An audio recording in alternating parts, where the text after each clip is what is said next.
ऐसी वीडियो रोज देखने के लिए आप मेरे वीडियो को लाइक करें, इस पे कमेंट करें और अपने दोस्तों के साथ शेयर करें।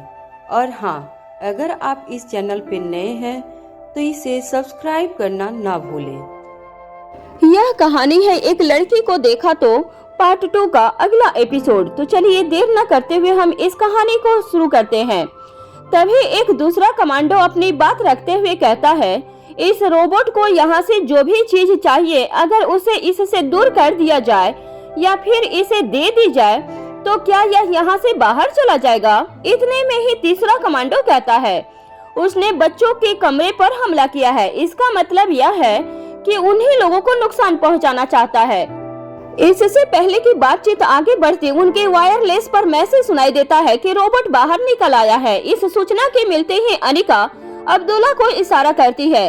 अब्दुल्ला चिल्लाते हुए कमांड देता है, meeting disturbs, go to your positions. यह सुनते ही सभी अटेंशन की पोजीशन में आ जाते हैं और अपने हथियार सहित वापस अपनी अपनी जगह पर दौड़ पड़ते हैं। अभी मीटिंग हॉल में अभी बातचीत चल ही रही थी और वहां बिबिटकॉय बाहर निकलने का रास्ता ढूंढ लेता है। जैसे ही वह उस अंधेरे कमरे में पहुंचता है, वह अपनी सेंसर्स का इस्तेमाल करते हुए सबसे पहले यह पता लगाता है कि वह किसके बीच में बंद है। उसे जैसे ही इस बात का ज्ञान होता है कि वह लोहे की दीवारों के बीच में है, वह अपने हाथ को तेज धारदार नुकीले ड्रिल करने वाले हथियार में परिवर्तित कर देता है। लोहे की दीवार को भेदने के बाद वह जमीन को खोदना शुरू कर देता है। अपने हाथ को हथियार में बदलने के साथ साथ धीरे धीरे वह पूरा स्वरूप बदलते हुए उसी तेज नुकीले हथियार में ढल जाता है। फिर इसी बदले हुए स्वरूप के साथ बड़ी ही आसानी से जमीन को खोदते हुए आगे बढ़ता चला जाता है। मारवा परिवार की सिक्योरिटी ने जितना अनुमान लगाया था, इस रोबोट ने बाहर निकलने में उससे 1/4 समय भी नहीं लगाया था। जितनी आसानी से एक ड्रिल मशीन दीवार में या किसी लकड़ी में छेद करती है, उससे भी कहीं ज्यादा आसानी से बिबिटकॉय ने लोहे के दीवारों और जमीन में सुराख कर दिए थे। इस तरह आगे बढ़ते हुए वह बच्चों के कमरे की बालकनी के नीचे की दीवार के पास से बाहर निकलना शुरू कर देता है। उसकी स्पीड पहले से भी बढ़ी हुई दिखाई दे रही थी। इस बार वह आगे बढ़ने के लिए खुद को रोबोट में नहीं बदलता और इसी रूप में दीवारों के ऊपर चढ़ते हुए बच्चों के कमरे के बालकनी तक पहुंच जाता है और उनकी खिड़कियों पर लगे हुए उस मजबूत बुलेट प्रूफ मटेरियल पर हमला करना शुरू कर देता है। पहले वह धारदार हथियार के रूप में ही तेज गोलियों की बरसात शुरू कर देता है और फिर रोबोट में बदल जाता है। इसके कुछ ही सेकेंड के बाद वह अपनी पूरी ताकत के साथ उसे तोड़ने के लिए उस पर धक्का देता है ताकि वह अंदर प्रवेश कर सके। उसकी आहट से सभी कमांडो हरकत में आ जाते हैं। अंदर मौजूद सभी कमांडो अच्छी तरह से जानते थे कि उस पर गोलियों चलाने का कोई लाभ नहीं है, इसलिए सभी अपने हाथों में चाकू, चेन जैसे हथियार लेकर तैयार हो जाते हैं ताकि वह एक साथ उस पर हमला बोल सके। इस बार भी जब वह शीशा नहीं टूटता तो बिबिटकॉय एक बार फिर से वह एक ही जगह पर गोलियां बरसाना शुरू कर देता है। अब उसे मजबूत ट्रांसपेरेंट पदार्थ सा चटकने जैसे निशान दिखाई देने लगते हैं। इस बार बिबिटकॉय का किया गया तेज प्रहार उसे चकनाचूर कर देता है और वह तेजी से कमरे के अंदर घुस जाता है। सभी कमांडो एक साथ उसके ऊपर टूट पड़ते हैं। एक कमांडो छलांग लगाकर उसकी गर्दन पर चढ़ जाता है और अपनी पूरी ताकत और गति के साथ उसे चाकू से गोदना शुरू कर देता है। तो वहीं अन्य 2 कमांडो झुककर पोजीशन लेकर उसके पैरों पर वार करना शुरू कर देते हैं। इसी प्रकार अपनी पोजीशन लेते हुए अन्य कमांडो उसके हाथों, कंधों और कमर और सामने से छाती और पेट पर वार शुरू कर देते हैं। लेकिन कुछ ही पलों में वह समझ जाते हैं कि उनके कितने भी मेहनत का कोई फल नहीं मिलने वाला। उनका किया गया कोई भी वार उसके शरीर पर किसी भी तरह का नुकसान पहुंचाने में सक्षम नहीं था। एक ही जगह पर लगातार कई बार तेज वार करने पर कुछ काटने जैसा निशान बना था, लेकिन अगले ही कुछ सेकंड में वह खुद ब खुद गायब हो गया। इससे अब यह बात भी स्पष्ट हो गई थी कि उसकी हीलिंग प्रोसेस बहुत तेज है। इसके अतिरिक्त उसे अपनी रिकवरी करने के लिए किसी बाहरी संसाधन की जरूरत नहीं है। यह जानते हुए भी कि उससे जीत पाना संभव नहीं है। सभी कमांडो पूरी बहादुरी से लड़े, लेकिन कुछ ही पलों के बाद जब विविधकाय को पूरी स्थिति समझ आ जाती है, तब वह सभी को एक साथ उठाकर दरवाजे की ओर फेंक देता है। ठीक इसी वक्त अनिका, रोहित और उसके साथ कुछ कमांडो दौड़ते हुए बच्चों के कमरे के दरवाजे तक पहुंच जाते हैं। जैसे ही वह दरवाजा खोलने के लिए आगे बढ़ते हैं, उससे पहले ही उन सभी को कमरे के अंदर से दरवाजे से टकराने की तेज आवाज आती है। जैसे ही एक कमांडो दरवाजा खोलता है तो उसके सामने उसके सारे साथी ढेर पड़े हुए दिखाई देते हैं। विविधकाय ने उसे इतनी जोर से पटका था कि दोबारा भी कोई भी खड़ा नहीं हो पाया था। सामने का नजारा देखकर सभी सदमे में आ जाते हैं। उसने अपनी गोद में आर्यन को उठाया हुआ था। सभी गार्ड अपनी अपनी पोजीशन ले लेते हैं, लेकिन तभी भूमिका कहती है, गोली मत चलाना, आर्यन को भी लग सकती है। रोहित यह सब देखकर जैसे ही आगे की तरफ लड़ने के लिए बढ़ता है, अनिका उसका हाथ पकड़ लेती है। रोहित अचंभित आंखों से अनिका की ओर देखने लगता है। फिर वह बोल उठता है, तुम ऐसा कैसे कर सकती हो? हमारा आर्यन खतरे में है। अनिका, तुम्हारा अपना बेटा उसके पास है। अनिका घबराई हुई ऊंची आवाज में रोहित से कहती है, मैं तुम्हें उसके पास नहीं जाने दे सकती। क्या तुमने देखा नहीं कि उसके लिए हमारे जैसे इंसान चिट्टी मकोड़े जैसे हैं? हाँ, मुझे मालूम है वह मेरा बेटा है, लेकिन अपने बेटे के साथ साथ मैं तुम्हें अपनी जिंदगी खतरे में नहीं डालने दे सकती। तुम उससे लड़कर भी उसका कुछ नहीं बिगाड़ पाओगे। वह एक रोबोट नहीं बल्कि एक हैवान है। इसे जाने दो यहाँ से, हम मिलकर अपने बेटे को ढूंढ लेंगे। अपने बाकी के 2 बच्चों के बारे में सोचो, तुम्हारे बिना उनका क्या होगा? अनिका एकदम धीमी आवाज में जवाब देती है, वह उसे कोई नुकसान नहीं पहुंचाएगा। उसे लेकर सिर्फ हमारे दुश्मन के पास जाएगा। अगर तुम लड़ने के लिए गए तो वह तुम्हें भी हराकर अपने मकसद की ओर आगे बढ़ जाएगा, और मैं नहीं चाहती कि तुम्हें किसी भी तरह की कोई चोट पहुंचे। अनिका के जवाब पर रोहित के साथ साथ भूमिका और कौटिल्य भी अचंभित रह जाते हैं।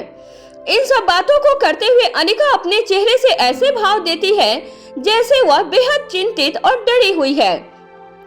वहीं दूसरी तरफ दमयंती देवी के किला में मारवा हाउस का दृश्य देखकर स्क्रीन की ओर देखते हुए ही दमयंती देवी कहती है, आओ आओ अनिका, अब तुम्हें लड़ने के लिए आगे आना ही होगा। तुम्हारे इन सिक्योरिटी गार्ड्स में इतनी ताकत कहाँ कि वह मेरे विविधकाय को रोक सके। फिर अपनी मुट्ठी को कसते हुए सामने की तरफ करके कहती है, रोहित नहीं लड़ सकता, पर तुम तो लड़ सकती हो। अपने बेटे को बचाना चाहती हो तो लड़ो। उतरो मैदान में और उतार फेंको अपने चेहरे से नकाब को, सामना करो और बचा लो अपने बेटे को। जहां दमयंती देवी बेहद जोश से भरी हुई दिखाई दे रही थी, वहीं उसी के पास रुद्रमा देवी अपनी सांसें रोककर लगातार स्क्रीन की ओर देख रही थी। वह हर किसी की प्रतिक्रिया को बड़े ही ध्यान से देख रही थी और हर सुनाई देती हुई आवाज को बारीकी से सुन रही थी। वह हर अगले पल को जानने के लिए बेहद उत्सुक थी। वहीं दूसरी ओर मारवा हाउस में ठीक इसी वक्त भूमिका और कौटिल्य विविधकाय की तरफ बढ़ते हैं।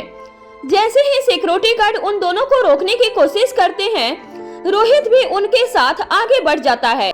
अनिका अपनी आंखों से सिक्योरिटी गार्डों को इशारा करती है कि वह दौड़कर उन तीनों के आगे खड़े हो जाते हैं और उन्हें विविधकाय की ओर आगे बढ़ने नहीं देते।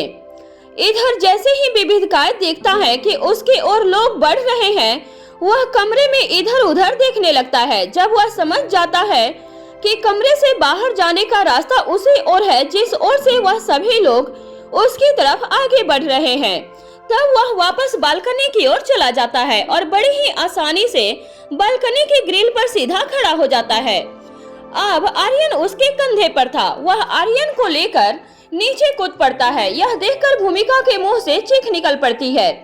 सभी दौड़ते हुए बालकनी की ग्रिल के पास पहुंच जाते हैं और नीचे झांकने लगते हैं। जैसे ही विविधकाय अपने शरीर को नीचे की ओर छोड़ता है, वह अपने दोनों हाथों को हवा में खोल देता है। उसके हाथों में से बीक जैसी संरचना बाहर निकली हुई दिखाई देती है। जैसे ही वह जमीन पर पहुंचता है, यह संरचना गायब हो जाती है। उसने जमीन पर इतनी स्मूथ लैंडिंग की थी जैसे कि वह पैराशूट लेकर नीचे उतरा हो। इसके बाद वह तेज गति से दौड़ते हुए मारवा हाउस की ऊंची ऊंची दीवारों पर इस तरह चलने लगता है मानो वह जमीन पर ही चल रहा हो। उसके रोकने के लिए सभी सिक्योरिटी गार्ड्स और कमांडोज केवल उसके पीछे पीछे दौड़ते रह जाते हैं। वह कुछ ही पलों में आंखों के सामने से लुप्त हो जाता है। इस वक्त रोहित और भूमिका की हालत ऐसी थी मानो काटो तो खून नहीं। उसका शरीर खड़ा था लेकिन उसके अंदर जान नहीं थी। उन दोनों में से किसी के भी मुंह से शब्द नहीं फूटते।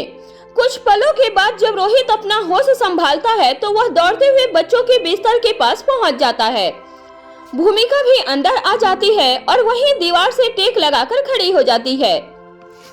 वह अभी भी इस सदमे से बाहर नहीं आई थी कि उसकी आंखों के सामने से उसके प्यारे भतीजे आर्यन को एक रोबोट उठाकर ले गया है और वह कुछ नहीं कर पाई। अब रोहित बारी बारी सोते हुए एलेक्जेंडर और रिया को अपने हाथों से छूते हुए उठाने की कोशिश करता है। वह रिया के हाथ को अपने हाथों में लेता है और कहता है, रिया उठो, तुम ठीक हो ना, तुम्हें कुछ हुआ तो नहीं। फिर दोनों बच्चों की तरफ देखते हुए कहता है, उठो तुम दोनों, तुम्हें अभी के अभी यहाँ से जाना होगा। जब दोनों में से कोई भी बच्चा अपने गहरी नींद से नहीं जागता तब वह बेहद शांत हो जाता है और ध्यान से उन्हें देखने लगता है। तभी उसे कुछ महसूस होता है और वह अपनी चकित आंखों से अनिका की ओर देखता है। अनिका अपने दोनों हाथ मोड़कर वहीं चुपचाप खड़ी थी। रोहित अपनी जगह से उठ खड़ा होता है और आकर अनिका के सामने खड़ा हो जाता है। अब अनिका कहती है, ओह प्लीज मिस्टर मारवा, जगह और माहौल भी देखा करो, तुम फिर मुझे घूरने के लिए खड़े हो गए। जैसे ही रोहित कुछ बोलने की कोशिश करता है अनिका उसे बोलने का मौका नहीं देती और आगे बोल पड़ती है, मुझे आराम से बाद में घूर लेना, अभी बहुत काम है, जल्दी चलो। ऐसा कहकर वह रोहित का हाथ पकड़ती है और कमरे से बाहर निकलने लगती है। तभी उसका ध्यान भूमिका पर जाता है और वह भूमिका से कहती है, तुम उससे लड़ नहीं पाई, इसके लिए इतना बुरा मानने की जरूरत नहीं है कि तुम अपनी जगह से हिलने के लिए भी तैयार नहीं हो। वह अभी पलटकर वापस आता ही होगा, तब तक जीतने की तैयारी करो। फिर आगे बढ़ते हुए कौटिल्य से कहती है, तुम्हें याद होगा मैंने तुम्हें कुछ डिटेल्स दी थी जिसे वक्त पड़ने पर ट्रेस करने के लिए कहा था। उनमें से एक वह अपने साथ ले गया है। काम पर लग जाओ, देखो वह कहाँ तक जाता है। अनिका और रोहित वहां से चले जाते हैं लेकिन अनिका की बात सुनकर कौटिल्य आश्चर्यचकित रह जाता है। वह तेजी से बच्चों के पास जाता है और उन्हें छूकर देखने लगता है। थोड़ी देर के बाद जब वह सारी स्थिति समझ जाता है तब दौड़कर भूमिका के पास आता है और उसे अपने दोनों हाथों से कंधों से पकड़कर हिलाते हुए कहता है, होश में आओ, भूमिका तुम्हारे पास अभी भी मौका है, अभी देर नहीं हुई है। इसके बाद कौटिल्य विस्तार से भूमिका को सारी बात कह देता है। यह सुनते ही भूमिका के आंखों से आंसू टपकने लगते हैं। वह झट से अपने आंसू पोंछती है और कहती है, यह लड़की किसी दिन शौक से ही किसी की जान ले लेगी, क्या पहले नहीं बता सकती थी? फिर एक पल रुक कर पूरे आत्मविश्वास के साथ दोबारा कहती है, चलो चलो, सच में अभी बहुत काम बाकी है, उससे निपटना आसान नहीं लेकिन नामुमकिन भी नहीं है। मैं इस बार उसे छोड़ूंगी नहीं। वहीं दूसरी तरफ युवराज के बंगले में अब तक युवराज को भी यह खबर मिल चुकी थी कि माँ साहब के किसी विविधकार नामक रोबोट ने मारवा हाउस पर हमला बोला है। वह मारवा हाउस से माँ साहब के लिए अनिका के बच्चों में से किसी को लेकर आने वाला है। युवराज बुजदिल नहीं था लेकिन वह अति आत्मविश्वासी भी नहीं था। वह वास्तविकता को समझता भी था और उसी के हिसाब से तैयारी कर लेना उसके स्वभाव में था। जैसे ही उसे यह खबर मिलती है वह पल भर के लिए इस बात पर यकीन भी नहीं कर पाता, क्योंकि वह खुद भी मारवा हाउस में छानबीन करने की असफल कोशिश कर चुका था। रोबोट से कहीं छोटे छोटे दिखने वाले यंत्र भी मारवा हाउस की सिक्योरिटी को तोड़कर कोई काम जानकारी हासिल नहीं कर पाए थे और न ही उसका कोई आदमी इस काम में सफल हो पाया था। इस समय युवराज काफी परेशान दिखाई दे रहा था और हाथ में गिलास लेकर ड्रिंक कर रहा था। युवराज बाबू राव से कहता है, अगर आज माँ साहब का यह रोबोट सफल हो गया तो आज की रात जश्न की रात होगी। सबसे यादगार होगी, लेकिन अगर वह किसी तरह फेल हो गया तो इसके दुष्परिणाम बड़े ही घातक होंगे, क्योंकि वह बच्चे सिर्फ अनिका के नहीं, रोहित मारवा के भी हैं। इसके अलावा गुलेरिया खानदान के नवासे भी हैं। अगर वह यह जानने में सफल हो गई यह सब किसकी वजह से और क्यों हो रहा है, तो वह दोनों खानदान हम पर कहर बनकर टूटेंगे। जो आमने सामने की लड़ाई अभी तक नहीं हुई वह बिना किसी शुभ मुहूर्त के शुरू हो जाएगी। हमारे लिए अच्छा यही होगा कि जमीन में गड्ढे खोद ले ताकि उसमें छुप सके। तभी गजेंद्र पाल कहता है, भैया जी, किसी भी लड़ाई में होश और जोश दोनों की ही बड़ी महत्वपूर्ण भूमिका होती है। यह दोनों ही खानदान होश वाले हैं, इसलिए इतना बड़ा बिजनेस एम्पायर है। अब अगर यह जोश में आ गए तो हमारा क्या होगा? फिर परेशान होकर घबराते हुए आगे कहता है, और दूसरी तरफ इलेक्शन पास ही है। योगराज गजेंद्र के कंधे पर हाथ रखते हुए कहता है, मैं भी यही कह रहा हूँ, क्या माँ साहब अपने बेटे के करियर की कब्र खोदना चाहती हैं? ऐसा कहकर वह वाइन की एक दूसरी बोतल खोलता है और गिलास में डालने के बाद एक घूंट में ही पी जाता है। इस वक्त वह खुद नहीं समझ पा रहा था कि उसे खुशी से झूमना चाहिए या डर से कांपना चाहिए, लेकिन यह बिल्कुल साफ साफ दिखाई दे रहा था कि इस समय उसकी दिमागी हालत बिल्कुल सही नहीं थी। वह अपना मानसिक संतुलन खो रहा था और खुद पर नियंत्रण पाने के लिए वह शराब का सहारा ले रहा था। तभी बाबूराव धीरे से कहता है, भैया जी थोड़ा धीरे बोलिए, दीवारों के भी कान हैं। अब तो माँ साहब की सिपाही भी आसपास हैं। फिर कुछ सहमी हुई आवाज में आगे कहता है, आपके करियर की कब्र का पता नहीं, लेकिन आप क्यों अपनी ही माँ के हाथों अपनी कब्र खोदने का इंतजाम कर रहे हैं? इस पर युवराज बाबूराव से कहता है, तुम सही कहते हो, हम कुछ दूरी बात करते हैं। बताओ, वह रोबोट बेहद शक्तिशाली है या उस रोबोट की मौत उसे वहां खींचकर ले आई है? गजेंद्र पाल समझ जाता है कि योगराज पर नशे का असर हो रहा है। वह उसे सहारा देते हुए उसके कमरे की तरफ लेकर जाता है। जाते जाते योगराज फिर से कहता है, मतलब आज की रात मैं पूरी तरह से सुरक्षित हूँ? आज की रात और जंग दोनों रोबोट विविधकाय के नाम है। वहीं दूसरी तरफ सागर सन्याल के बंगले में लक्ष्य जब घर पहुंचता है तो यह काफी देर रात तक का वक्त था। अपने बंगले की सीढ़ियां चढ़ते हुए जब वह मुख्य द्वार से प्रवेश करता है तो उसे आनंद सागर सामने ही बैठा हुआ दिखाई देता है। अपने एक पैर पर दूसरा पैर चढ़ाए हुए, एक मैगजीन हाथ में लिए हुए वह सोफे पर बैठा हुआ था। लक्ष्य उसे देखते ही समझ जाता है कि वह उसी का इंतजार कर रहा था। जैसे ही लक्ष्य उसके पास पहुंचता है, आनंद खड़ा होकर उसे गले से लगा लेता है। उसके बाद दोनों भाई वहीं साथ में बैठ जाते हैं। लक्ष्य कहता है, भैया ऐसा भी क्या जरूरी काम था कि आप इतनी रात तक मेरा यहाँ बैठकर इंतजार कर रहे हैं? मुझे खबर करवा देते या एक मैसेज छोड़ देते, मैं खुद आकर आपसे मिल लेता। आनंद हंसते हुए कहता है, तुम्हारा समय तय है तो तुम अपने समय के हिसाब से आकर मुझसे मिल लेते, लेकिन तुम्हारे समय की तरह मेरा समय पाबंद नहीं है। अभी यहाँ हूँ, फिर पता नहीं कहाँ, किसी इस स्टेज पर या किसी सम्मेलन में, और कितनी देर के लिए इसका कोई नियत समय नहीं है। इसलिए सोचा कि खुद ही आकर मिल लूं और तुम्हारे हाल चाल भी देख लूं। लक्ष्य कहता है, मुझे पता है आपने अभी तक डिनर नहीं लिया होगा, आइए साथ में बैठकर डिनर लेते हैं। आनंद को लक्ष्य से अन्य भी बहुत महत्वपूर्ण बातें करनी थी, इसलिए वह लक्ष्य के साथ डाइनिंग टेबल पर पहुंच जाता है। लक्ष्य के केवल बातचीत के लहजे में ही मिठास दिखाई देती थी, लेकिन उसका व्यक्तित्व तो बेहद प्रभावशाली था। आत्मविश्वास उसकी आंखों से झलकता था और इतनी ही अधिक कॉन्फिडेंस भी थी उसकी बॉडी लैंग्वेज में। लक्ष्य अपने हाथ के इशारे से सभी नौकरों को वहां से जाने का इशारा करता है। उसके इशारे के बाद किसी की इतनी हिम्मत नहीं थी कि वहां पर कोई भी रुक सके या उनके आसपास से दोबारा गुजर भी सके। सभी के वहां से चले जाने के बाद वह अपने हाथ से आनंद को खाना सर्व करता है और पूछता है, आपके चेहरे से परेशानी साफ नजर आ रही है, सच सच बताइए, क्या कोई चिंता वाली बात है? इस पर आनंद अपनी गहरी सांस भरता है और लक्ष्य की तरफ देखकर कहता है, बात चिंता करने लायक है या नहीं यह कहना मुश्किल है, लेकिन एक बात तय है कि जो खबर मैं तुम्हें देने आया हूँ वह अच्छी नहीं है। लक्ष्य खाना खाते हुए आनंद की ओर देखता है। आनंद अपना निवाला मुंह में रखते हुए कहता है, खबर यह है कि इस बार रोहित या अनिका को नहीं बल्कि उसके बच्चों को टारगेट बनाए जाने की योजना है।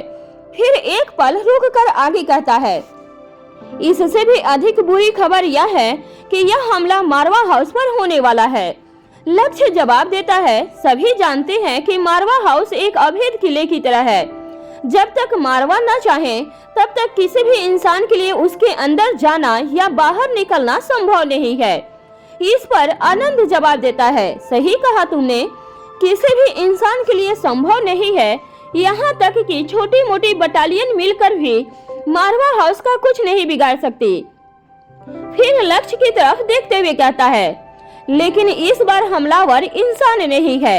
लक्ष्य पूछता है, इंसान नहीं है मतलब कौन है तब?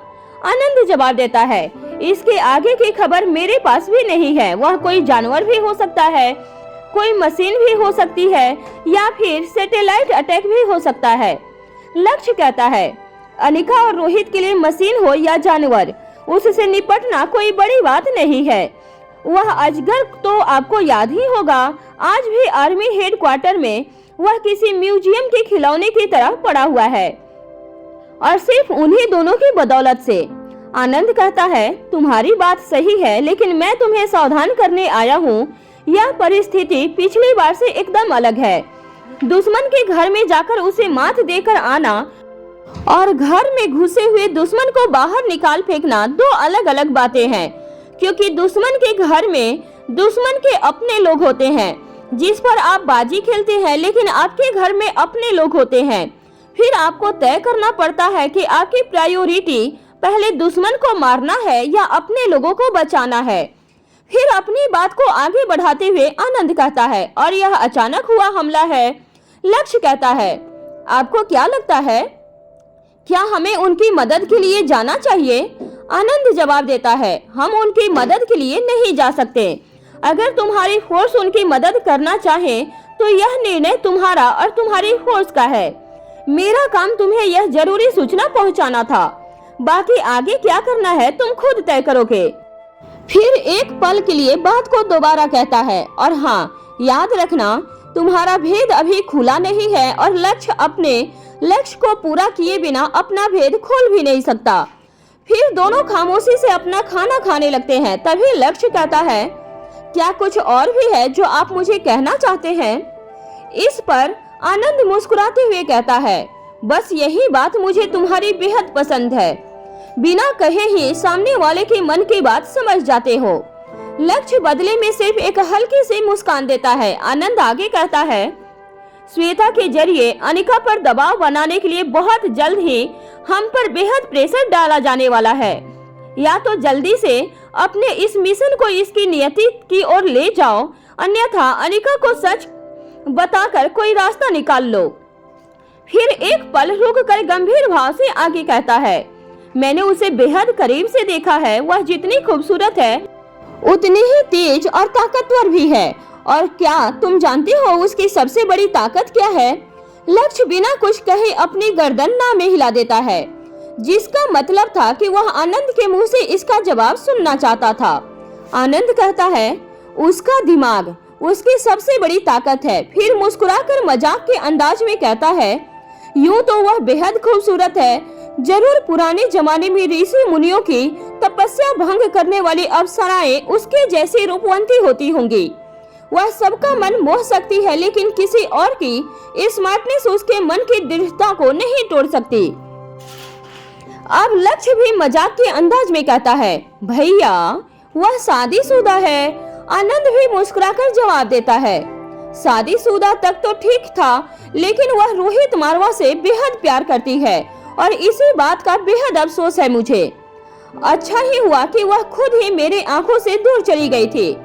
इसके बाद दोनों भाई हल्के हल्के हंसने लगते हैं। फिर वापस अपनी बात पर आते हुए लक्ष्य पूछता है, भैया मारवा हाउस पर हमला कब होने वाला है?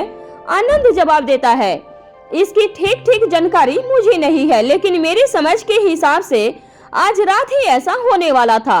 मालूम नहीं इस वक्त मारवा हाउस में क्या चल रहा होगा। अब लक्ष्य कहता है ठीक है, हम अपनी तरफ से तैयारी कर लेते हैं। अगर उनकी तरफ से जरा सा भी इशारा होता है या फिर यह बात मारवा हाउस में किसी भी तरह बाहर निकलती है तो हम बिना किसी इंतजार के उनकी मदद के लिए आगे बढ़ जाएंगे। अब तक दोनों भाई खाना खत्म कर चुके थे। आनंद अपनी जगह से उठता है और लक्ष्य के कंधे पर हाथ रखकर गंभीर भाव से उससे कहता है, जैसा तुम लोगों को ठीक लगे।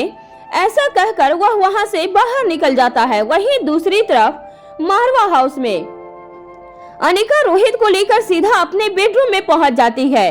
बेडरूम में पहुंचने के बाद रोहित अनिका का हाथ घुमाकर उसके हाथ से अपनी हथेली निकालते हुए उसकी कलाई पकड़ लेता है, फिर उसे अपनी तरफ खींच लेता है और उसे अपने एक हाथ से कमर से कसकर पकड़ लेता है। इसके बाद उसकी आंखों में देखने लगता है। अनिका अपनी दोनों बाहें रोहित के कंधे पर रख देती है और कहती है, क्या तुम्हें सच में ऐसा लगता है कि यह टाइम रोमांस के लिए ठीक है?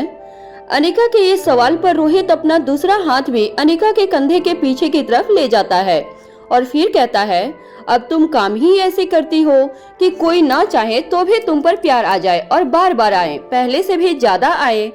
अनिका रोहित के शब्दों में बदले सिर्फ अपने चेहरे के हाव भाव प्रकट कर देती है। रोहित पूछता है, बच्चे कहाँ हैं और वह कब से यहाँ नहीं है?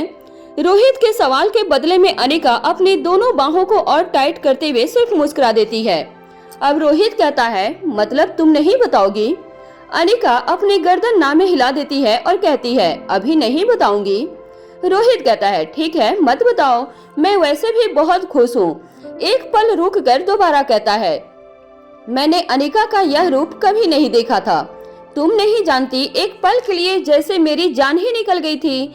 इससे पहले कि रोहित आगे कुछ कहता, अनिका अपनी हथेलियों की उंगली को रोहित के गर्दन में धीरे धीरे बालों में ले जाती है और फिर कहती है, मिस्टर मारवा, यदि कोई जरूरी बात है तो कहो, यह मीठी बातें हम बाद में कर लेंगे।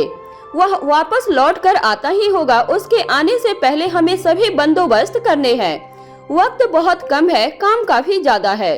रोहित अनिका के माथे पर चुम लेता है और उसे अपने पकड़ से छोड़ देता है। फिर कहता है, बताओ बताओ मुझे क्या करना है? अनिका पीछे होते हुए कहती है, मेरे साथ चलो, मुझे अभी एनी से मिलना है, क्योंकि अब वक्त आ गया है जब मुझे नहीं चाहकर भी दुश्मन के सामने लड़ने के लिए खड़ा होना होगा। रोहित हैरानी से पूछता है, तुम्हारी असिस्टेंट रोबोट एनी? अनिका कहती है, हाँ हाँ वही वही। रोहित और Anika secret underground research lab की तरफ चल पड़ते हैं। चलते चलते रोहित पूछता है, क्या तुम उस ब्लैक रोबोट की ताकत के बारे में पहले से जानती थी? जब तुम्हारे पास अपनी प्रॉब्लम का सॉल्यूशन था तो फिर यह सब जो हुआ वह सब किस लिए था? अनिका जवाब देती है, नहीं नहीं, मैं उस रोबोट की ताकत के बारे में पहले से नहीं जानती थी, लेकिन फिर भी मुझे यह अनुमान जरूर था कि यह कोई छोटी मोटी चीज नहीं हो सकती। दमयंती देवी का बार पहले से ज्यादा मजबूत और भारी होगा ही। यह बहुत ही सामान्य सी बात है। जो सब कुछ आज हुआ है वह सिर्फ अनुमान के आधार पर पहले से की गई तैयारी थी, ताकि वक्त आने पर हमें तैयारी का अवसर मिल सके। अब रोहित आगे कहता है, एनी एक डोमेस्टिक रोबोट है जो तुम्हारी असिस्टेंट का काम भी बेहतर तरीके से कर सकती है। मुझे नहीं लगता कि वह इस खतरनाक रोबोट का सामना कर सकती है। अनिका जवाब देती है, अभी 2-4 दिन पहले तक मैं भी यही सोचती थी। अनिका की बात पे रोहित हैरानी से उसे देखता है, लेकिन अनिका आगे कुछ नहीं करती। अब तक वह दोनों लैब में पहुंच चुके थे। अनिका और रोहित के वहां पहुंचते ही इनी उसके पास आ जाती है और कहती है, हेलो सर, हेलो मैडम, आप दोनों कैसे हैं? आप दोनों को यहाँ एक साथ देखकर मुझे अच्छा लग रहा है। अब अनिका कहती है, एनी, हम दोनों बिल्कुल ठीक हैं। मैं यहाँ तुमसे एक बहुत जरूरी बात करने के लिए आई हूँ। मुझे तुम्हारी मदद की जरूरत है। तुम नहीं जानती कि इस वक्त क्या चल रहा है। एनी कहती है, मैं अच्छी तरह जानती हूँ कि क्या चल रहा है। ऐसा कहकर वह अपने हाथ पर एक बटन दबाती है। उसके ऐसा करते ही पूरे मारवा हाउस का विजुअल ग्राफ दिखाई देने लगता है। एनी उसे कुछ मिनट पीछे ले जाती है और उसमें रोबोट विविधकाय की तरफ इशारा करके कहती है, आपकी इस वक्त की सबसे बड़ी समस्या यही है। मैं जानती थी पहले से। रोहित और अनिका दोनों ही एनी के इस अभ्यास पर दंग रह जाते हैं। उन्होंने कभी नहीं सोचा था कि एनी रिसर्च लैब में बैठकर पूरे मारवा हाउस की सिक्योरिटी देख रही होगी। अब एनी आगे कहती है, इतना हैरान होने की जरूरत नहीं है, I am a good hacker. मैं कब से यहाँ बैठकर आपके निमंत्रण का इंतजार कर रही थी। अब अनिका कहती है, उन्होंने मुझसे कहा था कि जब भी दुश्मन से लड़ने का वक्त आए तो सबसे पहले मैं तुमसे आकर मिलूं। बताओ एनी, ऐसा क्या है जिसकी वजह से मुझे तुमसे आकर मिलने के लिए कहा गया है। अब एनी जवाब देती है, बताती हूँ। इसके बाद वह रोबोट जॉन को आवाज लगाती है, जॉन उपहार देने का वक्त हो गया है, उसे लेकर आओ।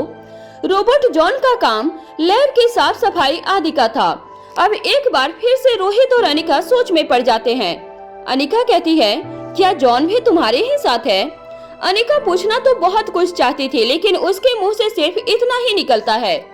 एनी उसके सवाल का जवाब देते हुए कहती है, जॉन मात्र लैब की सफाई करने में अच्छा नहीं है, बल्कि वह अन्य भी विविध प्रकार की साफ सफाई करना जानता है और वह अपने काम में बहुत अच्छा है। तभी जॉन सामने से एक बॉक्स लेकर आता हुआ नजर आता है। रोहित और अनिका के पास आने के बाद वह उन्हें हेलो कहकर वह बॉक्स एनी को दे देता है।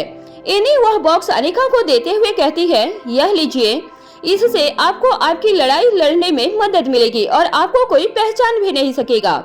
अनिका पूछती है, इसमें क्या है? एनी जवाब देती है, यह आप खुद ही देख लीजिए। तब तक आप मुझे वह डिवाइस दीजिए जिसमें उस एनिमी रोबोट की जानकारी है। अनिका को याद आता है कि वह डिवाइस उसने अपने पास ही रखी थी। वह उसे निकालकर एनी को दे देती है। एनी डिवाइस को देखते हुए कहती है, तब तक मैं इसे देखकर समझ लेती हूँ, और फिर बॉक्स की तरफ इशारा करते हुए कहती है, और आप इसे देखकर समझ लीजिए। फिर आगे कहती है, उस एनिमी रोबोट से लड़ने के लिए हम दोनों काफी होंगे, लेकिन फिर भी हमारी शक्तियाँ कितनी भी अधिक हो, लेकिन अंत में हम मशीन ही हैं। दोनों मशीनों की सीमा वहाँ तक होती है जहाँ तक इंसान तय करता है, लेकिन इंसान की सीमा मशीनों की सीमा खत्म होने के भी बहुत परे तक है। इसलिए इस लड़ाई के लिए आपको भी पूरी तरह से तैयार रहना होगा। फिर एनी जॉन की तरफ अपना हाथ करते हुए कहती है, हम दोनों एडवांस रोबोट में सबसे बेहतर किस्म के रोबोट में से हैं, लेकिन फिर भी आप हम में से भी बेहतर हैं। वहीं दूसरी तरफ मारवा हाउस से 1 किलोमीटर दूर वैनिटी ट्रक में जैसे ही विविधकाय मारवा हाउस से बाहर निकलता है, योगेश और हर्षिता खुशी से कूद पड़ते हैं। हर्षिता अपनी ही जगह पर तालियां बजाते हुए कुछ उछल सी पड़ती है और अपने दोनों हाथ अपने दोनों गालों पर रख कर कहती है, मुझे यकीन नहीं हो रहा, जो काम इतना मुश्किल था उसे विविधकाय ने कुछ ही देर में कर दिया। फिर अपने दोनों हाथ नीचे करके योगेश की तरफ देखते हुए कहती है, जब तक मैं इसे चला रही थी तब तक मेरे लिए यह बड़ा ही मुश्किल था, लेकिन सेल्फ मोड में यह सुपर है। इसका कोई जवाब नहीं, इसके लिए इस दुनिया का कोई काम नामुमकिन नहीं है।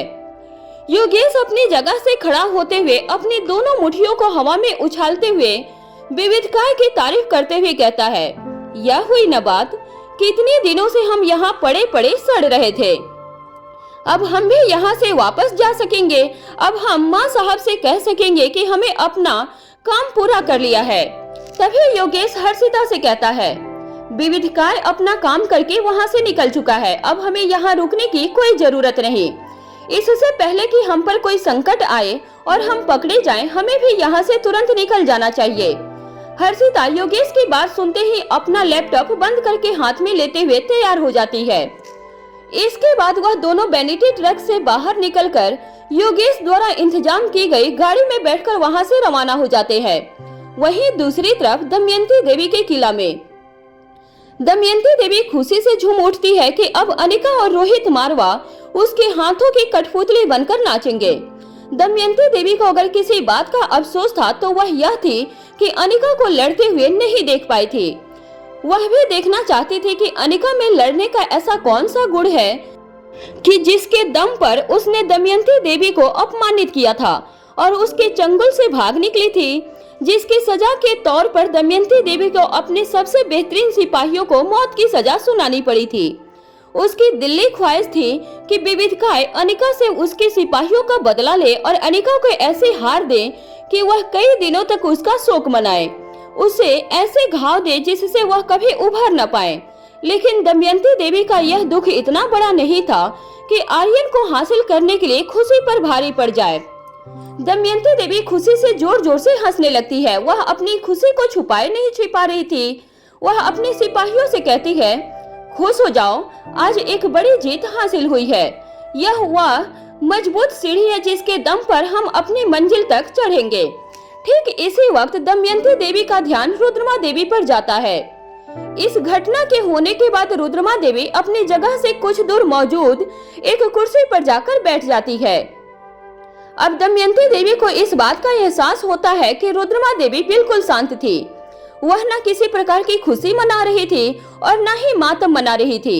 वह किसी गहन अध्ययन में मनन थी। रुद्रमा देवी का यह रूप देखकर वह वहां अपने आसपास मौजूद सिपाहियों को हाथ से इशारा करती है। दमयंती देवी का इशारा पाते ही सभी वहां से अपना अपना सिर झुकाकर पीछे की ओर हटते हुए बाहर निकल जाती हैं। दमयंती देवी अपने तेज कदमों से रुद्रमा देवी के पास पहुंच जाती है और एक दूसरी कुर्सी पर उसी के पास बैठ जाती है और पूछती है, क्या कुछ ऐसा है जो मेरी आंखों से छुप गया है? आपका इस तरह गहरी सोच में होने का क्या तात्पर्य है? इसके बाद दमयंती देवी कुछ पलों तक इंतजार करती है, लेकिन रुद्रमा देवी अभी भी खामोश रहती है। अब दमयंती देवी बौखलाते हुए कहती है, आप और अधिक देर चुप मत रहिए। आपकी इस खामोशी से मेरा दिल बैठा जा रहा है। अब रुद्रमा देवी अपनी मोटी मोटी आंखों से दमयंती देवी की तरफ घूरने लगती है। उसकी आंखों से दमयंती देवी कुछ सहम जाती है। उसके बाद एक पल रुक कर रुद्रमा देवी गंभीर आवाज में बड़े ही क्रोध पूर्वक कहती है, क्या तुमने वह कहावत सुनी है, जब बच्चों पर बन आती है तो समान स्वान भी सिंहनी बन जाती है?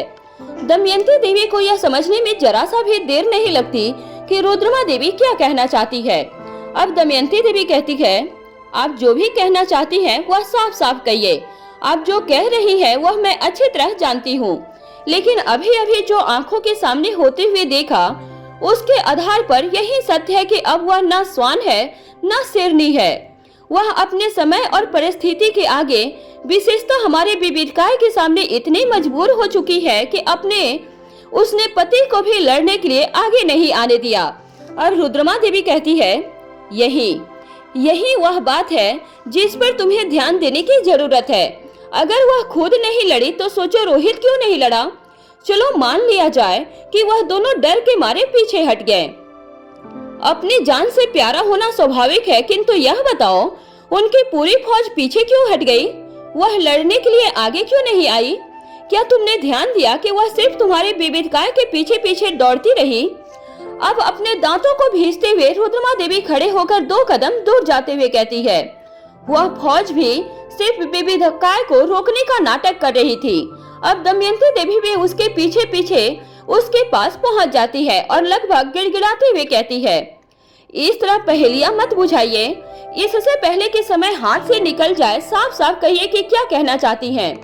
बताइए अब हमें क्या करना होगा? रुद्रमा देवी पलटकर दमयंती देवी की आंखों में देखते हुए कहती है, वही जो तुम समझना नहीं चाहती हो। तुम खुशी में पागल हो गई हो। साफ साफ आंखों से दिखाई देने वाली चीज नहीं समझ पा रही हो। अगर मेरे ही मुंह से सुनना चाहती हो तो सुनो। विविधकाय जिसे उठाकर लाया है, या तो वह अनिका और रोहित के बच्चे नहीं है, या फिर यह भी हो सकता है कि वह बच्चे हो ही ना, वह सिर्फ एक भ्रम है। अब दमयंती देवी फिर से कहती हैं, किस प्रकार का भ्रम? साफ साफ कहिए माँ, किस प्रकार का भ्रम हो सकता है? रुद्रमा देवी कहती हैं, यह मेरे लिए भी बता पाना मुश्किल है। यदि सच को सुनने समझने की ख्वाहिश है तो तुम अभी के अभी अपने सिपाही हर्षिता और योगेश से कहो कि वह तुरंत विविधकाय से संपर्क करें। विविधकाय से आर्यन को लेकर उसकी अच्छी तरह जांच करें और पूरी तसल्ली कर लेने के बाद तुम्हें बताएं कि वहाँ जो बच्चा विविधकाय के पास है वह रोहित और अरिका की ही संतान है। दमयंती देवी हैरान होते हुए कहती हैं, विविधकाय एक काबिल रोबोट है, क्या उसने खुद उस बच्चे की जांच नहीं की होगी? अब रुद्रमा देवी दमयंती को जवाब देते हुए कहती हैं, वह एक मशीन है। इंसान जैसा दिखाई देना और इंसान होने में फर्क है। वह कुछ चीजों में इंसान को बेहतर हो सकता है, लेकिन कभी भी इंसान नहीं हो सकता। और जानती हो क्यों? क्योंकि इंसान को दिमाग जन्म के साथ प्राप्त होता है, जबकि उस मशीन को दिमाग खुद इंसान ने दिया है। एक पल रुककर आगे कहती है, हाँ हो सकता है कि वह इस काम में भी इंसान से कई मायनों में बेहतर हो, लेकिन वह सिर्फ उतना ही काम करेगा जितना तुमने उसे करने के लिए कहा होगा। और तुम लोगों ने सिर्फ उसे अनिका के तीनों बच्चों के फोटो दिखाकर उनमें से किसी एक को लाने के लिए कहा है। क्या तुम्हारे सिपाहियों ने उसे यह कहा है कि वह बच्चा उठाने के बाद उसकी जांच भी करें? रुद्रमा देवी के बात पर दमयंती बिल्कुल खामोश हो जाती है। अब रुद्रमा देवी आगे कहती है, मैं अच्छी तरह जानती हूँ कि ऐसा कुछ भी करने के लिए बीबितकाय को नहीं कहा गया है और इसी बात का लाभ तुम्हारे दुश्मनों ने उठाया है। वहीं दूसरी तरफ मारवा हाउस में सीक्रेट अंडरग्राउंड रिसर्च लैब में जहां एक और एक कंप्यूटर स्क्रीन के सामने जॉन और एनी बीबितकाय के सॉफ्टवेयर को कॉपी करके समझने की कोशिश कर रहे थे, वहीं दूसरी ओर अनिका उस बॉक्स को खोलती है जो उसे एनी ने दिया था।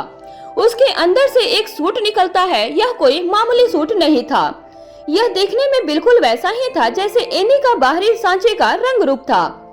अगर आसान भाषा में समझा जाए तो यह एनी के कपड़ों जैसा था। यह सूट न केवल वाटर, हीट, फायर और बुलेट प्रूफ था, बल्कि इस पर किसी भी सामान्य धारदार या सामान्य नुकीली वस्तु का कोई भी असर नहीं होने वाला था। इसे आसानी से काटा भी नहीं जा सकता था। उस बॉक्स में से अनिका को इस सूट के साथ एक पेन ड्राइव भी मिलती है। अनिका झट से उस पेन ड्राइव को एक लैपटॉप के साथ कनेक्ट कर लेती है और उसे ध्यान से देखने लगती है। इस पेन ड्राइव के अंदर एक सूट के सभी फीचर्स को डिटेल में बताया गया था। साथ ही कुछ एनिमेशन वीडियो के जरिए इसके इस्तेमाल को ठीक से समझने की भी कोशिश की गई थी। यह सब देखने के बाद अनिका रोहित की तरफ देखती है। रोहित भी उतनी ही हैरानी से अनिका की ओर देखता है। इसे पहन लेने के बाद कोई भी अनिका को सिर्फ एक रोबोट ही समझता। यह कोई नहीं समझ पाता कि वह कोई रोबोट नहीं बल्कि जीता जागता इंसान है। जॉन और एनी दोनों बीबितकाय के सॉफ्टवेयर को देख लेने के बाद अनिका के पास पहुंच जाते हैं। एनी अनिका से कहती है, मैडम यह अद्भुत है, लेकिन इसके सॉफ्टवेयर के बारे में जितनी जानकारी हमें प्राप्त है वह पर्याप्त नहीं है। इस जानकारी के आधार पर अभी तक हमें ऐसा कोई बिंदु नहीं मिला है जिसके आधार पर हम उससे जीत हासिल कर सकें। क्या और भी कुछ ऐसा है जिससे हम इसके बारे में कुछ अन्य जानकारी प्राप्त कर सकें? एनी की बात के जवाब में अनिका अपनी गर्दन ना में हिला देती है। फिर एक पल रुककर कुछ सोचने के बाद वह एनी से कहती है, मुझे लगता है इस हराने के कुछ तरीकों में से एक यह हो सकता है कि इसके साथ तब तक लड़ा जाए जब तक इसका बैटरी बैकअप इसका साथ न छोड़ दे। फिर आगे कहती है, दूसरा तरीका हो सकता है कि हम इसके सॉफ्टवेयर को किसी भी तरह से करप्ट कर दे। इसके अलावा तीसरा तरीका हो सकता है कि हमें यह पता चल जाए कि इसकी इतनी फास्ट रिकवरी का आधार क्या है, ताकि हम उस आधार को खत्म करके इसे डैमेज कर सकें।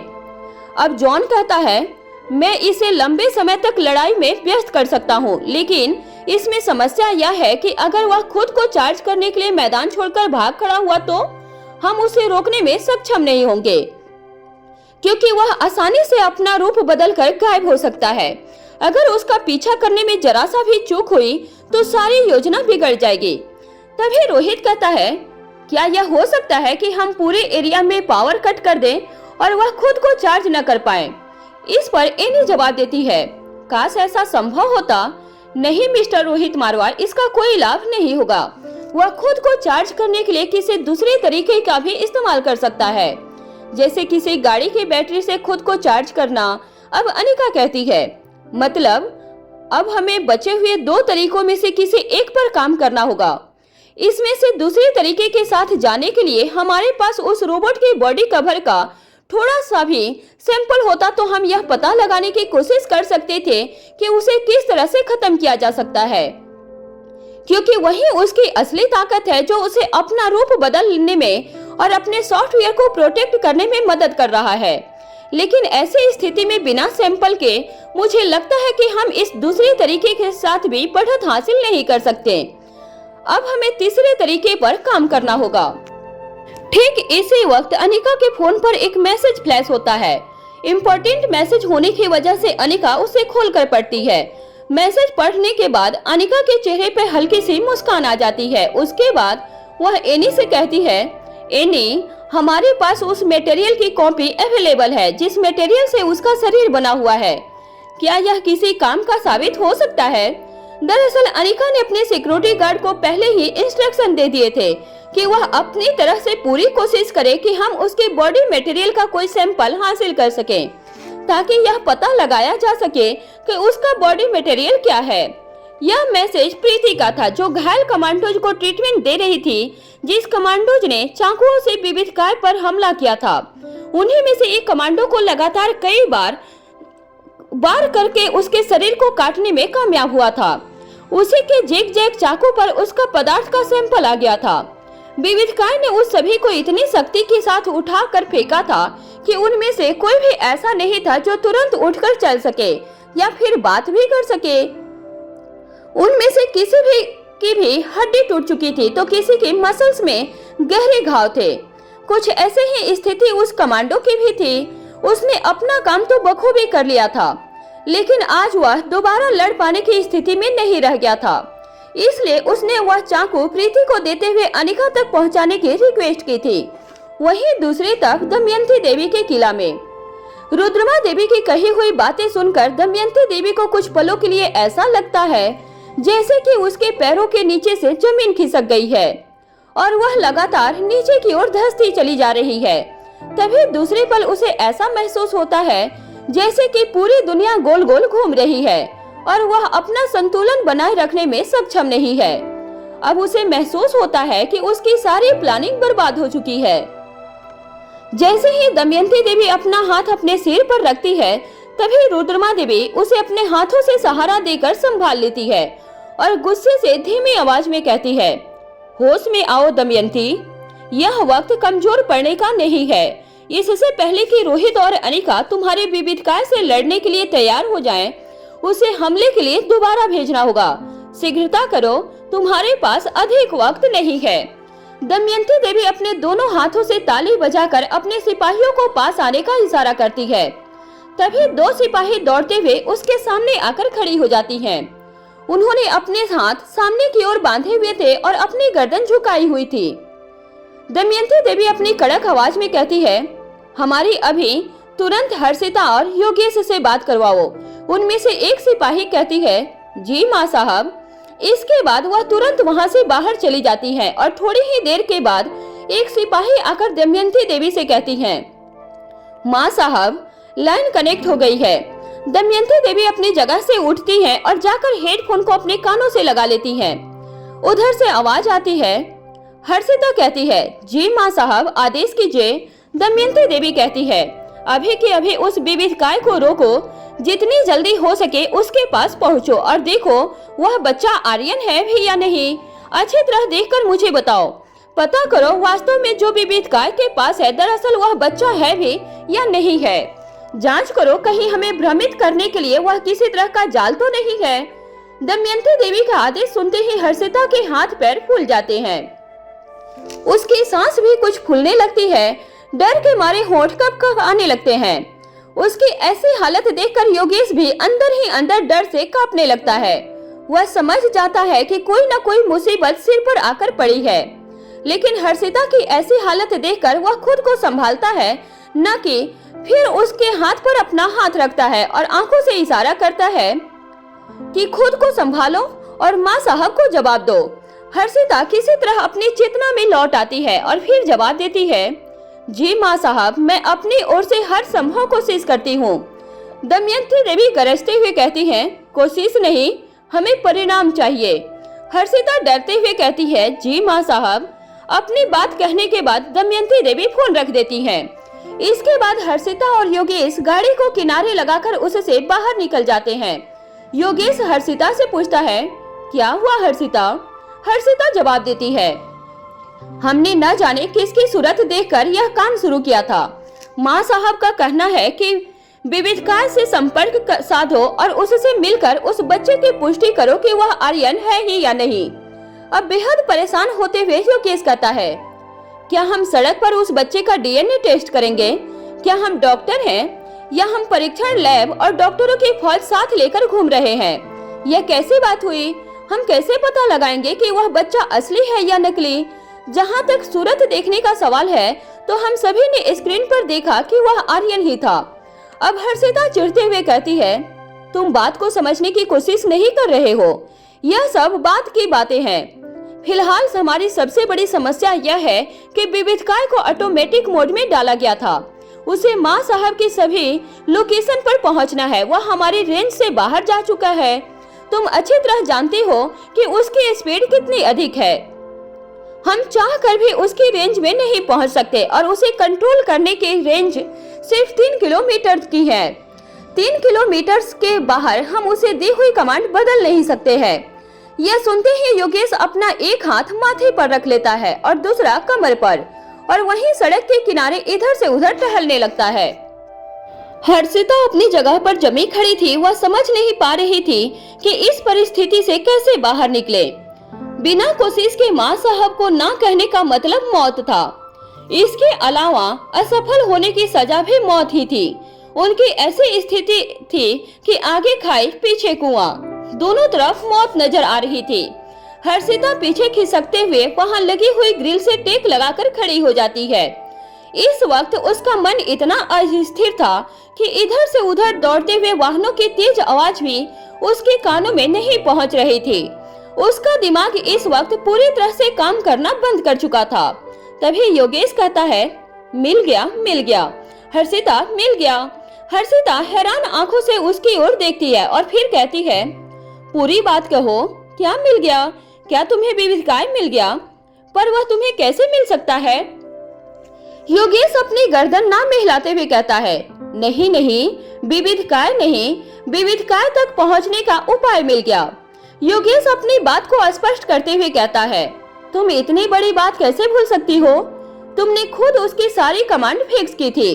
तुम्हें याद है, दिल्ली छोड़ने से पहले वह युवराज भैया की खुफिया ठिकाने तक जाएगा।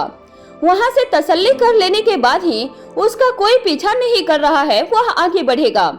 अब हर्षिता कहती है, मुझे यह बात याद है, लेकिन हम कितनी भी कोशिश करें, हम जब तक वहां पहुंचेंगे वह वहां से जा चुका होगा।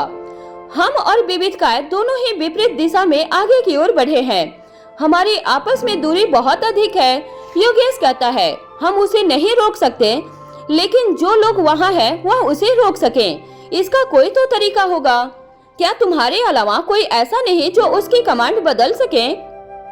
योगेश की बात सुनकर हर्षिता की आंखें बड़ी हो जाती हैं और वह अटकते हुए कहती है, हाँ है, वह बदल सकती है।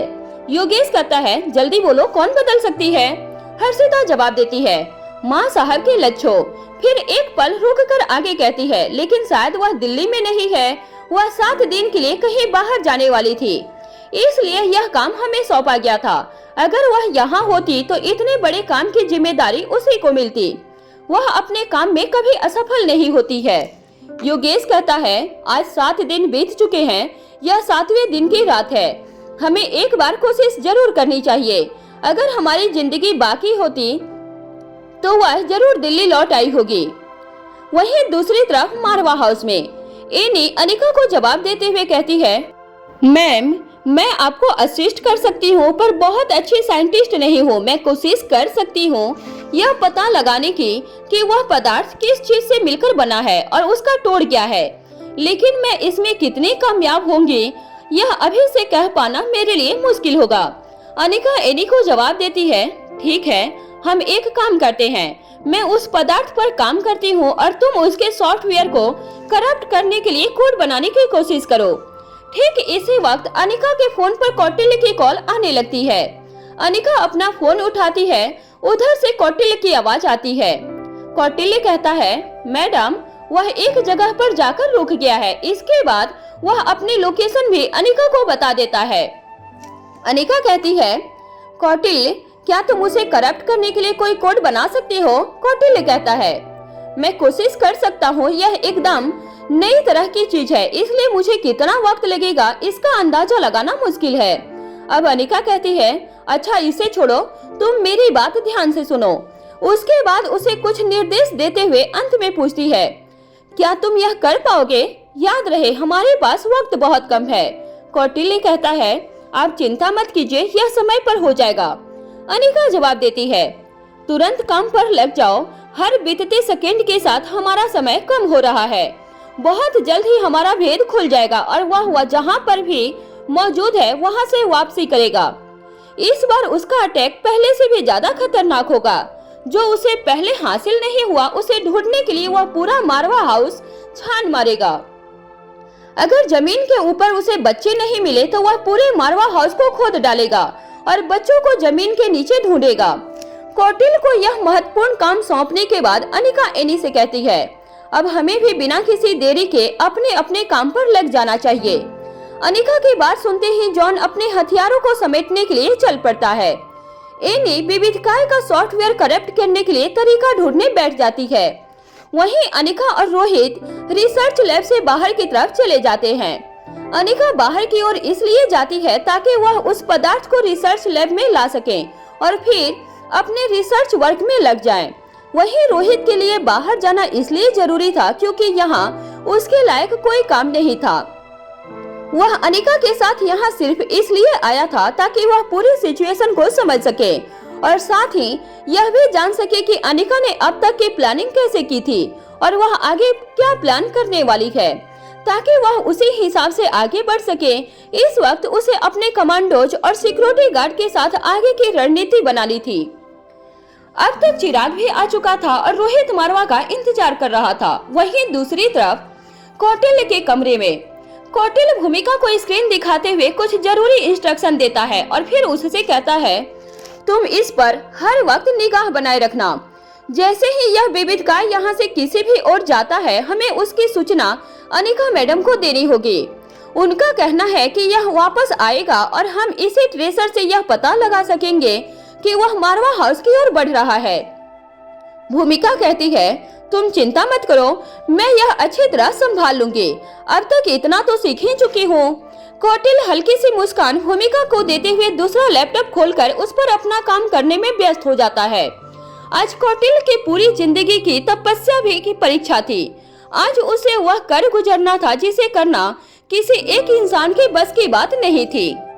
वहीं दूसरी तरफ मारवा हाउस के मीटिंग हॉल में रोहित और अनिका जैसे ही अपने कमरे से बाहर निकलते हैं चिराग वहां पहले से मौजूद था।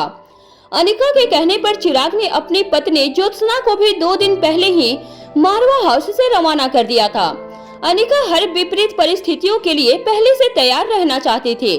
कुछ दिनों से घर में चल रही घटनाओं को मद्देनजर रखते हुए अनिका इस बात को अच्छी तरह समझती थी कि परिस्थिति किसी भी हद तक बुरी हो सकती है। ऐसी स्थिति में बच्चों और गर्भवती महिलाओं को सुरक्षा देना प्राथमिकता थी, क्योंकि वह किसी भी प्रकार की चोट को अपने ऊपर झेलने अथवा अपना बचाव करने में पूर्णतः सक्षम नहीं होते हैं। जरा सा भी भूल घातक सिद्ध हो सकती थी, इसलिए वह नहीं चाहती थी कि कोई भी ऐसी स्थिति पैदा हो जिसमें उनके जीवन को खतरा हो सके। अनिका और रोहित को देखकर चिराग अपनी हल्की सी गर्दन झुकाता है। ठीक इसी वक्त एक बार फिर से अनिका का फोन बजने लगता है। इस बार लाइन पर कौटिल्य था। अनिका पूछती है, क्या काम हुआ है? कौटिल्य जवाब देता है, जी मैडम, उसका पूरा सॉफ्टवेयर कॉपी हो चुका है। इसका नाम विविधकाय 1.0 है। मैं विविधकाय का सॉफ्टवेयर आपको मेल कर रहा हूँ। सॉफ्टवेयर मिलते ही अनिका उसे एनी को फॉरवर्ड कर देती है। रोहित तेज कदमों से आगे बढ़ता है। इस वक्त रोहित की चाल, व्यवहार और स्वभाव तीनों ही बदले हुए दिखाई दे रहे थे। इस वक्त वह अपनी ओरिजिनल फॉर्म में था। चिराग उसके पीछे पीछे चल रहा था। रोहित चिराग से कहता है, इस वक्त तुम यहाँ और ज्योत्सना कहाँ है? उसे तुम्हारी जरूरत होगी। चिराग इस वक्त एक फाइटर के फॉर्म में था। वह रोहित के साथ साथ चलते हुए जवाब देता है, अनिका मैडम ने उसे भी यहाँ से रवाना कर दिया था, लेकिन मुझे उसकी वजह अब समझ आ रही है। चिराग की बात सुनकर रोहित एक पल के लिए अपनी जगह पर ही रुक जाता है और चिराग के चेहरे की तरफ देखता है। उसके बाद बिना कुछ कहे वापस चल पड़ता है। रोहित को खुद की तरफ इस तरह देखते हुए एक पल के लिए चिराग मेहता कुछ सहम जाता है। कुछ ही आगे चलने पर परशुराम सूर्यवंशी और अब्दुल्ला भी रोहित के साथ साथ उसे कवर करते हुए चल पड़ते हैं।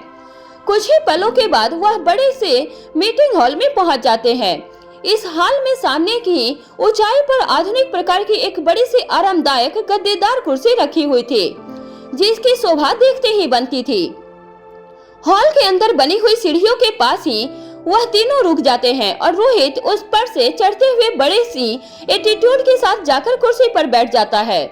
फिर अपने कमर को कुर्सी की बैक रेस्ट से लगाते हुए अपना एक हाथ भी उसकी बैक रेस्ट पर रख लेता है। इससे पहले कि बाकी सभी महत्वपूर्ण मुद्दों पर बातचीत शुरू होती, रोहित चिराग मेहता, अब्दुल और परशुराम सूर्यवंशी भी की तरफ देखते हुए एकदम गंभीर भाव से लेकिन बड़े ही आराम से कहता है, अब तक का काम तुम सभी लोगों ने बहुत ही अच्छे से पूरा किया है, लेकिन मेरे पास एक सवाल है जिसका सभी को जवाब देना होगा। इस वक्त रोहित के चेहरे पर किसी भी तरह का कोई हाव भाव नहीं था। वह इस वक्त बिजनेसमैन और किंग के मिश्रित रूप में था। उसके सामने खड़े हुए यह तीन लोग बेहद महत्वपूर्ण लोग थे, जो रोहित और उसकी ताकत दोनों को ही सबसे अच्छी तरह से जानते थे। तीनों अटेंशन की पोजीशन में आ जाते हैं। अब रोहित कहता है, मैं जानना चाहता हूँ कि घर में इतना सब कुछ चल रहा था, तुम में से किसी ने मुझे बताना जरूरी क्यों नहीं समझा? यह सवाल सुनकर वह तीनों एक दूसरे के चेहरे की तरफ देखने लगते हैं। फिर किसी तरह हिम्मत करके चिराग जवाब देता है, सर, अनिका मैडम का कहना था कि आपको परेशान न किया जाए, सही समय आने पर वह खुद आपको बताएंगी। अब रोहित चिराग की तरफ देखकर अपने चेहरे को कुछ और ऊंचा करते हुए कहता है, देखो चिराग मेहता, वह सही समय अब आया है। क्या तुम्हें लगता है कि मुझे यह सारी बातें पता चलने के लिए यह सबसे उपयुक्त समय है? रोहित का जेस्चर देखकर वह तीनों सकपका जाते हैं। उनमें से किसी की भी हिम्मत नहीं थी कि आगे एक शब्द भी बोल सके। अब रोहित उन तीनों की ऐसी हालत देखकर अपने हाथ को चेयर के बैक रेस्ट से आगे करते हुए हल्का सा कुछ आगे झुककर कहता है, मैं यह नहीं कह रहा कि तुम लोगों ने अपने काम को पूरा करने में कोई गलती की है, लेकिन मैं जानना चाहता हूँ कि किंग के सबसे वफादार तीनों लोगों में इस व्यवहार का किंग का क्या मतलब समझे? इस वक्त रोहित की आंखें एकदम स्थिर, आवाज गंभीर और चेहरा एकदम भावहीन था। वह तीनों समझ चुके थे कि विविधकाय जैसी मुसीबत से पहले उन्हें अब किंग के प्रकोप का सामना करना होगा। इस बार परशुराम सूर्यवंशी किसी तरह जवाब देने की हिम्मत जुटाता है। वह कहता है, किंग, हम सिर्फ अपनी ड्यूटी कर रहे थे। अगर हमसे भूल हुई है तो हमें माफ कर दीजिएगा। दोबारा से ऐसा कभी नहीं होगा।